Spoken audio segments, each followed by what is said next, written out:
भारत का जंगी जुनून सर चढ़कर बोल रहा है। भारत ने रूस के साथ जंगी हेलीकॉप्टर समेत 16 दिफाई मुआहदे कर लिए हैं। मॉस्को नई दिल्ली को S-400 मिसाइल डिफेंस सिस्टम भी देगा।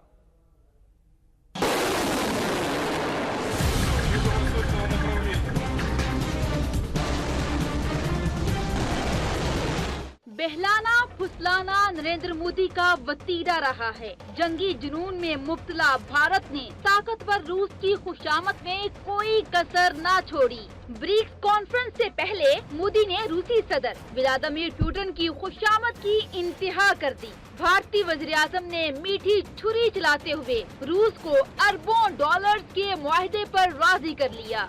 दोनों ममालिक के दरमियान असलहा, तवानाई और दीगर शोबों में ताउन के मुतादिद मुआहदों पर दस्तखत कर दिए गए। भारतीय मीडिया के मुताबिक मुआहदों के तहत रूस और भारत मुश्तरका तौर पर 200 के मूव हेलीकॉप्टर तैयार करेगा। $1 अरब मुआहदे के तहत तैयार होने वाले ये हेलीकॉप्टर भारत के पुराने हेलीकॉप्टरों चीता और चेतक का मुतबादिल होंगे। भारत की आजिज़ाना दरख्वास्त पर रूस ने बाकायदा सिविलियन तैयारों और हेलीकॉप्टर्स की मुश्तरका पैदावार का मुआहदा भी कर लिया। इस मुआहदे के तहत रूस भारत को S-400 मिसाइल डिफेंस सिस्टम भी मुहैया करेगा।